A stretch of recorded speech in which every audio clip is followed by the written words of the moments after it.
Price Lord. கர்த்தருடைய பரிசுத்த நாமத்துக்கு மகிமையுண்டாவதாக. இந்த செவ்வாய்க்கிழமை காலையிலே உங்களை சந்திப்பதில் மிகுந்த சந்தோஷம். கவனிங்க, 1 ராஜாக்களின் புஸ்தகம் 17ஆம் அதிகாரம் 1 முதல் 15 வசனங்களை வாசித்து பார்த்தால் அங்கு ஒரு பெரிய சம்பவம் நடந்திருக்கிறது. இப்பொழுது ஆண்டவர் கேரித்தாற்று ஆண்டிலே ஒளிந்து கொண்டிருந்த காலை மாலை காகங்கள் போஷித்த எலியாவை, நீ எழுந்து சாரிபாத்தின் விதவை வீட்டுக்கு போ என்று சொல்லுகிறார்.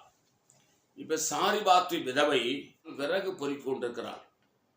இப்ப கொஞ்சம் களையத்துல எண்ணெயும் கொஞ்சம் மாவும் இருக்கிறது.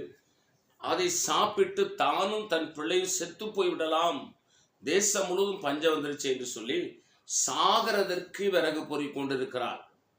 சாகிறதற்கு அப்பம் சுட போகிறார்.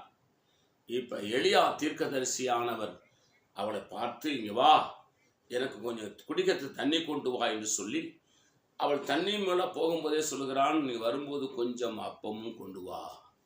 நீ பண்ணுற அந்த அடையில முதல்ல சின்ன அடையை செய்து எனக்கு முதல்ல கொடுத்துரு, நான் சாப்பிட்றேன், அப்புறம் உனக்கு பண்ணிக்கலாம் என்று சொல்லுகிறான்.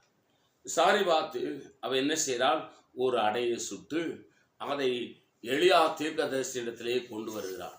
எலியா தீர்க்கதரிசி சாப்பிட்ட பிறகு, அடையை கொடுத்தல்ல, அதனால உன் பானையில் தேசத்திலே மழை பெய்கிற வரைக்கும், பூமி பலனை கொடுக்கிற வரைக்கும் உன் பானையில மாவும் உன் களையத்துல எண்ணெயும் குறைந்து போவதில்லை என்று சொல்லி தீர்க்க தரிசனம் சொல்லுகிறான்.